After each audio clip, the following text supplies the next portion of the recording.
నిన్న ఇప్పుడు ఈ యొక్క ఆత్మహత్య లోపల పేజీలో రాసిరు చూడండి. ఈ పేపర్ ఎవరి కోసం ఉన్నట్టు అసలు ఎవడన్నా రాసిండా? ఈ ఆత్మహత్య యత్నం చేసిన ఈశ్వరాచారి గురించి ఒక్క పేపర్ రాయలేదు. ఒక్క పేపర్ కూడా మన పేపర్ కాదు ఇది. ఎవడన్నా రాసిండా? ఈనాడులోనేమో 3వ పేజీలో 4వ పేజీలో రాసిండు ఆయన. ఈ వెలుగు పేపర్ ఈయన అసలే రాడు, ఎందుకంటే ఇది కాంగ్రెస్ పేపర్ కాబట్టి. దిశలో అన్న రాసిరా, ఈడ కూడా రాయలే. ఏం దుర్మార్గం ఇది? శనార్థిలో రాసిరా, పేపర్ రాలేదా ఇవాళ?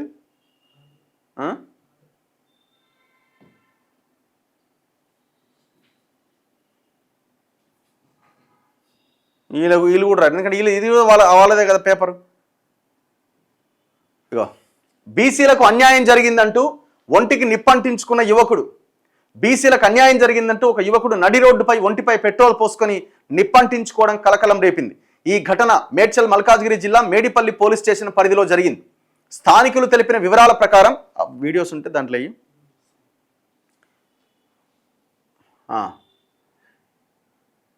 హైదరాబాద్ వరంగల్ జాతీయ రహదారిపై పిర్జాదిగూడ వద్ద ఉన్న ఎమ్మెల్సీ తీన్మార్ మల్లన్న కార్యాలయానికి గురువారం సాయంత్రం కూకట్పల్లికి చెందిన శ్రీ సాయి ఈశ్వరాచారి వచ్చారు. తెలంగాణ ఉద్యమ సమయంలో తనకు అన్యాయం జరిగిందని, ఇప్పుడు కాంగ్రెస్ ప్రభుత్వం బీసీలకు అన్యాయం చేస్తోందని అక్కడి సిబ్బందితో చెప్పారు. తీన్మార్ మల్లన్నతోనే బీసీలకు న్యాయం జరుగుతుంది అన్నారు. కార్యాలయంలో మల్లన్న లేరని, శుక్రవారం వస్తే కలుస్తారని సిబ్బంది చెప్పడంతో అక్కడి నుంచి వెళ్ళిపోయింది. కొద్దిసేపటి తర్వాత కార్యాలయం ముందు రోడ్డుపై ఒంటిపై పెట్రోల్ పోసుకొని నిప్పంటించుకున్నాడు. స్థానికులు మంటలు ఆర్పేసి 108కి సమాచారం ఇచ్చారు. గాంధీ ఆసుపత్రికి తరలించి చికిత్స అందిస్తున్నారు. తీన్మార్ మల్లన్న తెలంగాణ రాజ్యాధికార పార్టీ రాష్ట్ర వర్కింగ్ ప్రెసిడెంట్ సుధగాని హరిశంకర్లు ఆసుపత్రికి వెళ్లి బాధితుడి వివరాలు తెలుసుకున్నారు. బీసీలకు అన్యాయం జరిగినందుకే నిప్పంటించుకున్నట్లు బాధితుడు చెప్పిన వీడియో సోషల్ మీడియాలో వైరల్ అయింది. అది మనం యూట్యూబ్లో ప్లే చేయలేం, కమ్యూనిటీ వైలెన్స్ అవుతుంది. ఎందుకంటే ఆ బాడీ ఇదంతా అట్లాంటివి చూపించడానికి వీలు ఉండదు. సో ఎంత అన్యాయం ఇది! గతంలో తెలంగాణ ఉద్యమంలో శ్రీకాంతాచారి, ఇప్పుడేమో ఈశ్వరాచారి. మరి ఈ చారి ఇంత భయంకరమైన ప్రయత్నం చేస్తే తన ఆత్మ బలిదానం చేసుకుంటే ఒక్క పేపర్ వాడికి కూడా కనీసం మెయిన్ పేపర్లో ఇది రాయాలన్న సోయి కూడా ఎందుకు లేదు? కొన్ని పేపర్లు అసలు రాయలే. అసలు ప్రభుత్వాలు ఏం చేస్తున్నాయి?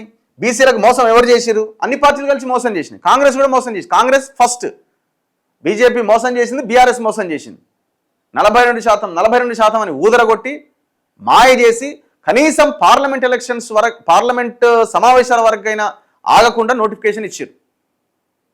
ఏమనంటే 15th ఫైనాన్స్ కమిషన్ నిధులు మళ్ళీ వెనక్కి వెళ్ళిపోతాయి అన్నాడు. 15th ఫైనాన్స్ కమిషన్ నిధులు వెనక్కి వెళ్ళేది మార్చి 31 వరకు సమయం ఉంది. ఆ 3000 కోట్ల లెక్క కేంద్రం ఇచ్చే 3000 కోట్ల 15th ఫైనాన్స్ కమిషన్ నిధులు మార్చి 31 వరకు ఎప్పుడైనా తీసుకోవచ్చు. ఆలోపు ఎలక్షన్ జరిగితే అయిపోతుంది. మరి డిసెంబర్లోనే కదా, ఇప్పుడు ఆల్రెడీ పార్లమెంట్ స్టార్ట్ అయింది కదా. ఇప్పుడు హాల్ మొత్తం ఇది చేసి పార్లమెంట్ సమావేశాలు స్తంభింపజేసి కొంత ఒత్తిడి తెచ్చి బీజేపీ ఇవ్వట్లేదని అప్పుడు చెప్పొచ్చు కదా, అప్పుడు ఎక్స్పోజ్ చేయొచ్చు కదా. మీరు ఇక్కడ పనే చేయరు, మీరు ఒత్తిడే తీసుకురారు, వాడు చేయలేదు వీడు చేయలేదని వీని మీద దుమ్మెత్తిపోస్తున్నారు. ఇందులో అన్ని పార్టీల భాగస్వామ్యం ఉన్నది. ఏది ఇది ఎక్కడ?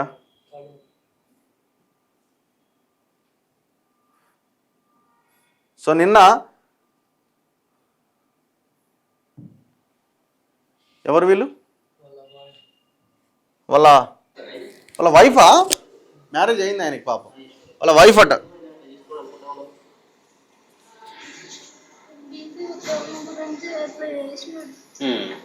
ఎప్పుడన్నా మాట్లాడేదా బీసీలు అన్యాయం జరిగింది అనేది? ఏమన్నా మాట్లాడినాయి?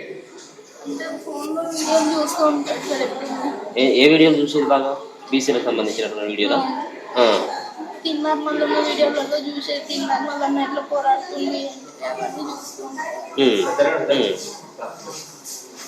ఎప్పుడన్నా మాట్లాడేదా బీసీలకు అన్యాయం జరిగింది, ఇట్లా జరిగింది, అట్లా జరిగిందని ఏమన్నా మాట్లాడిందా? తెలంగాణ ఎలా వచ్చింది, బీసీ కూడా అలాగే రావాలంటే ఏదో ఒకటి చేస్తేనే అవుతుంది అన్నట్టుగా ఇట్లా చేస్తున్నాడు సార్. నాకు కూడా ఏం చెప్పలేదు, ఇట్లా చేస్తాను అని చెప్పేసి. ఏమన్నా పొద్దున మీతో మాట్లాడిందా? ఏం మాట్లాడలేదు సార్. పిల్లలతో మాట్లాడి పిల్లల దగ్గర తీసుకున్నాడు. బయటికి వెళ్ళొస్తాను అని అన్నాడు. ఈరోజు ఏదో ఒకటి చేసి వస్తాను అని చెప్పేసి వెళ్ళింది. ఎక్కడ మీరు ఉండేది? ఎక్కడ? జగదీర్పుట. మీరు మొన్న మరణ దగ్గర కూడా వెళ్ళినట్టుంది కదా మీరు? దేనికోసం అండి? మామూలుగా అంటే ఆయన గురించి జాబ్ గురించి కొంచెం జాబ్ ఇంట్లో ఉంటున్నాడు, నడుము నొప్పితో డ్యూటీకి వెళ్ళట్లేదు, ఇంట్లో ఉంటున్నాడు, కొంచెం ఇబ్బంది ఉందని చెప్పేసి వెళ్ళింది. ఏం పని చేస్తాడు మీ ఆయన? కార్ డ్రైవింగ్ చేస్తాడు. ఇక్కడికి వచ్చిన తర్వాత ఎవరు ఫోన్ చేసిందా? వాళ్ళ భార్య మాట్లాడుతున్నది. ఇప్పుడు ఒకసారి ఆలోచించండి. ఇప్పుడు తను చావడానికి రెడీ అయ్యిండు, పెట్రోల్ పోసుకున్నాడు, తగలబడ్డాడు. ఇప్పుడు ఆ కుటుంబం పరిస్థితి ఏంది? ఆత్మహత్య అన్నది తప్పు. దీన్ని మనం ఎట్టి పరిస్థితుల్లో ప్రోత్సహించడానికి వీల్లేదు. చనిపోవడం వల్ల ఏమీ జరగదు, నీ కుటుంబం నాశనం అవుతుంది. చనిపోవడం వల్ల ఉద్యమం ఇంకా ఎటో పోతుంది. పోరాటం చేయడం ద్వారా ఇంకెక్కడికి వెళ్తుంది, ఉద్యమం ఇంకా బలంగా తయారవుతుంది. సో దయచేసి ఆలోచించండి. 1200 మంది తెలంగాణ ఉద్యమంలో అణగారిన బీసీ, ఎస్సీ, ఎస్టీ, పేద అగ్రవర్ణాల్లో ఉన్న పేదలందరినీ ఆ బిడ్డలను మనం కోల్పోవడం జరిగింది. ఇంకా చావులన్నది పరిష్కారం కాదు ఈ సమస్యకి. పోరాటమే సమస్యకి పరిష్కారం. పోరాడి సాధించుకునే ప్రయత్నం చేద్దాం. కుటుంబాలను ఆగం చేయొద్దు దయచేసి. ఈ ఆత్మహత్యలను మనం ఎట్టి పరిస్థితిలో ప్రోత్సహించడానికి వీలే లేదు అసలు.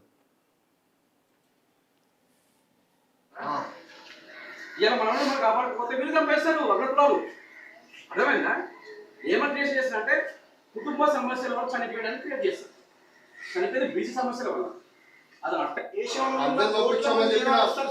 అందరూ పంపించామని చెప్పాం. నైట్ 10 లోపల అందరూ పంపించాం. చాలా దూరం నుంచి వచ్చాం. మరి 4 కోట్ల మంది వస్తారు సార్. దేశంలో ఉన్న కోట్ల మంది బహుజనులు వస్తారు. రాత్రి 1 గంట సమయం ఇదంతా. రాత్రి 12 గంట సమయం. లోపలికి పోనిస్తలేరండి. ఇది గాంధీ హాస్పిటలా, ఉస్మానియా?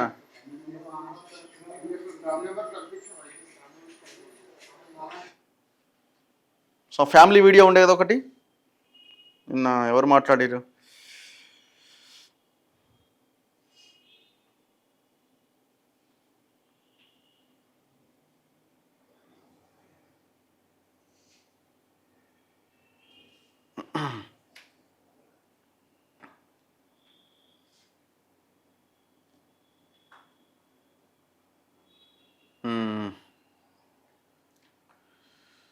One second.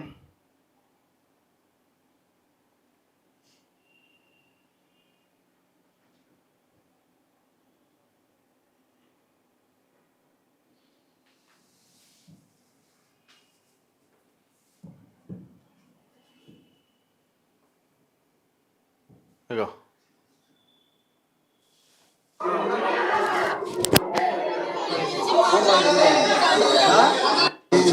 చిన్న పిల్లలు ఉన్నారు కదా, మేము చేస్తాం కదమ్మా బీసీ ఉద్యమం.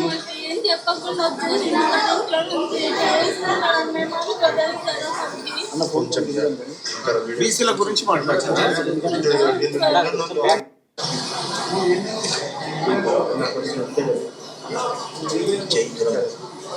బీసీల గురించి మాట్లాడతాడా?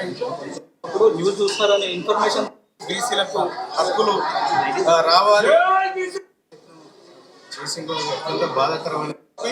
పెట్రోల్ పోసి తగలబెట్టుకుంటే కూడా ఇంకా మీకు సిగ్గు లేకుండా, బుద్ధి లేకుండా ఈ నాయకత్వం అంతా ఏం చేస్తూ ఉంది? అగ్రవర్ణాల దగ్గర అమ్ముడు పోయి కూర్చున్నది. బీసీ ప్రజలారా ఎవరు కూడా దయచేసి ఇలాంటిది ఆత్మహత్య యత్నాలు చేయకండి. మేమున్నాం, మేము ఈ బీసీ ఉద్యమాన్ని నడిపిస్తాం. ఖచ్చితంగా బీసీలకు రావాల్సినటువంటి రిజర్వేషన్లు వస్తాయి, బీసీలకు రావాల్సినటువంటి అన్ని వస్తాయని చెప్పి తెలియజేస్తా ఉన్నా. దయచేసి ఇలాంటి ఆత్మ బలిదానాలకు ఎవరు ఒడిగట్టొద్దు బీసీలు అని చెప్తా ఉన్నా. ఇది ఆత్మ బలిదానాల ఉద్యమం కాదు. ఇది ఎవరి ఒంట్లోంచి కూడా ఒక రక్తం చుక్క రాలకుండా చేసేటువంటి యుద్ధం. ఈ యుద్ధంలో ఖచ్చితంగా బీసీలారా నేను మనల్ని గెలిపిస్తా, మీరు కంగారు పడకండి, ఆందోళన పడకండి. ఇవాళ నేను మాట్లాడడం జరిగింది, ఆత్మహత్య యత్నం చేసినటువంటి సాయితో నేను మాట్లాడడం జరిగింది. ఎందుకు చేసినావు సాయి ఇట్లా అంటే, నిన్నటిదాకా శ్రీకాంతాచారి ఆ ఉద్యమం కోసం చేసిండు, నేను బీసీల ఉద్యమం కోసం చేసిన అన్న అని చెప్పి చెప్తా ఉన్నాడు. అన్న నాకు కొన్ని మంచినీళ్ళు ఇవ్వనా అని చెప్పి నన్ను ప్రాధేయపడతా ఉన్నాడు. ఇది అత్యంత బాధాకరమైనటువంటి విషయం. ఇటువంటి బాధ ఏ కుటుంబానికి కూడా రాకూడదు. ఎందుకంటే ఈ తల్లి మొన్ననే నా దగ్గరకు వచ్చింది. మొన్ననే నా దగ్గరకు వచ్చి అన్న కష్టం ఉందన్న, అన్న కొద్దిగా ఇబ్బంది అవుతుందన్న అంటే నేనే ఈ తల్లికి 20,000 రూపాయలు ఇచ్చి రూమ్ రెంట్లు కట్టి ఈ గ్రాసరీస్ కొనుక్కోమని చెప్పి తోలించడం జరిగింది. కానీ ఇటువంటి రోజు వస్తుందని మేము ఎక్స్పెక్ట్ చేయలేదు. ఇవాళ సాయంత్రం న్యూస్ ఆఫీస్ దగ్గరికి, నా కార్యాలయం దగ్గరికి వచ్చిందంట. నేను అప్పటికే వేరే పని మీద బయటకు వెళ్ళిపోయినా. మా మా మా వాళ్ళని కలిస్తే మీరు రేపు ఉదయం రండి, అన్న లేడు బయటకు వెళ్ళాడని చెప్పారంట. అయితే బయటికి వెళ్ళిపోయినటువంటి అతను రోడ్డు మీదకి ఎక్కి పెట్రోల్ పోసుకొని నిప్పంటించుకొని జై బీసీ. హలో మల్లన్న గారు, అది లైవ్ లో ఉన్నారు మీరు. అది ఈ అంశం మీద రెస్పాండ్ అవుతారేమో అని ఫోన్ చేసినాను. ఏమి బాధాకరం రఘు, చేయకూడదు అట్లా అవుతుందని. అసలు అది ఈ ఉద్యమానికి అక్కడికి వచ్చే కార్యక్రమం కాదు. అంటే మనకు ముందు నుంచి తెలిసిన వ్యక్తేనా, వస్తుండేవాడా ఆఫీస్ కి? లేదు రఘు, లేదు. నిన్న ఉదయం వచ్చినాడు. నిన్న ఉదయం అంటున్నావు, నిన్న సాయంత్రం వచ్చినాడు. నేను అప్పటికే వేరే మీటింగ్ ఉంటే వెళ్ళిపోయినాను. వచ్చి మా సిబ్బందిని అడిగిందంట, మల్లన్న గారు కాలు మొక్కిపోవాలి ఒకసారి అని. అంటే ఎందుకు కాలు మొక్కుతావు, బయట పొద్దుగాని రాపో, నువ్వు కాలు మొక్కుడు నీళ్ళు మొక్కుడు ఇట్లా చేస్తారా, ఆయన నచ్చదు అని చెప్పిన తర్వాత ఆయన మొత్తం ఈ బీసీల నినాదాలు చేసుకుంటూ బీసీల గురించి మాట్లాడుకుంటూ ఇలా ఏదో ఒకటి కావాల్సిందే, ఇక బీసీలకు ఎన్ని రోజులు అన్నా ఈ అన్యాయం అనుకుంటా బయటకు వచ్చి నిప్పు అంటించుకున్నాడంట. నేనుంటే జరగకపోయేదేమో, నేను నచ్చపెట్టుకున్నా ఏమో కానీ అది లేకపోవడం చాలా ఇబ్బంది అయింది. సో ఏం మెసేజ్ ఇవ్వాలనుకుంటున్నారు? అంటే మనం తెలంగాణ మూవ్మెంట్ లో 1,200 మంది ఇట్లనే చనిపోయారు. ఈ ఆత్మహత్యలు అసలే చేసుకోవద్దు. ఏ ఒక్కరు కూడా ఇటువంటి కార్యక్రమం చేసినా అది ఉద్యమానికి ఇబ్బంది జరుగుతుంది. ఎవరు కూడా చేయకూడదు. దయచేసి దండం పెట్టి చెప్తా ఉన్నా. ఈ బీసీ ఉద్యమం ఒకవేళ బీసీలకు మోసం చేసిన, సస్తగిస్తే బీసీలకు మోసం చేసిన మలాంటి రాజకీయ నాయకులు 42% రిజర్వేషన్ ఇస్తాను, మేము చచ్చిన అందం సందం ఉంటది. అమాయకులు ఎందుకు చనిపోవాలి దీంట్లో? అవును. కాబట్టి ఇది నిజంగా అట్లా జరగకూడదు. ఆ కుటుంబానికి ఖచ్చితంగా నేను అండగా నిలబడతాను. ఇప్పుడు మళ్ళీ గాంధీ హాస్పిటల్ కి వెళ్తా ఉన్నా. సో నైట్ అక్కడే ఉన్నా, వెళ్తా ఉన్నా. ఎట్టి పరిస్థితిలో ఈశ్వరచారిని కాపాడుకునే ప్రయత్నం చేస్తారు. ఇది చాలా బాధాకరమైన విషయం. అసలు అది ఇక్కడ ఎవరిని తప్పుపట్టాలని మీరు అనుకుంటున్నారు? ఎవరి వల్ల ఈ వ్యవహారం ఇదంతా?